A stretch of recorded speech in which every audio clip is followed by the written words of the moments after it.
Jammu court ने गैर जमानती वारंट जारी कर दिया है। अदालत ने उन्हें पेश न होने पर यह सख्त कदम उठाया है।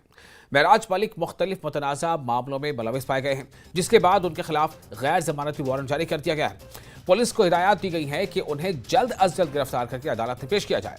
मलिक से जब कोर्ट के वारंट के मुतालिक पूछा गया तो उन्होंने इसे अपोजिशन की सियासी साजिश बताया। उन्होंने कहा कि वो ऐसी बातों से डरने वाले नहीं हैं। उस पर मुझे पता नहीं है, अभी मैं पता करूंगा, लेकिन कुछ लोगों ने मुझे राजनीति सिखाई, जिसका आपके पास जीता जागता सबूत महराज है। ईमानदारी की सियासत उन्होंने बेईमानी की थी, लेकिन उन्हीं लोगों ने मुझे मजबूर करके, मुझे दरिया में तैरना नहीं आता था, धक्का लगाकर जब ठोका गया तो मुझे हाथ पांव मारने पड़े। उस दरिया से मैंने तैरना सीखा है और उनके उस धक्के ने मुझे इस मकाम तक पहुंचाया।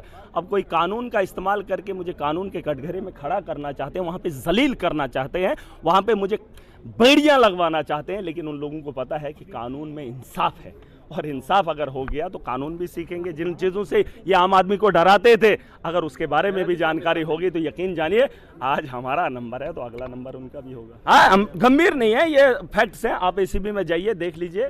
ये जो जिसके बारे में हमने बात की है, ऐसे मुलाजिम बहुत हैं जिन्होंने हमारे नौजवानों के साथ खिलवाड़ किया है, ठीक है। और जिन नौजवानों के साथ खिलवाड़ किया है, क्या उन ऑफिसर के गरिमा तक हमारा हाथ जा सकता है? हमारी महराज मलिक सिर्फ हिंदू ऑफिसरों के पीछे क्यों होता है? जिस दिन मुसलमान दिखेगा पता कर लेना। और मुझे जो केस वारंट निकालने वाला है वो गुलाम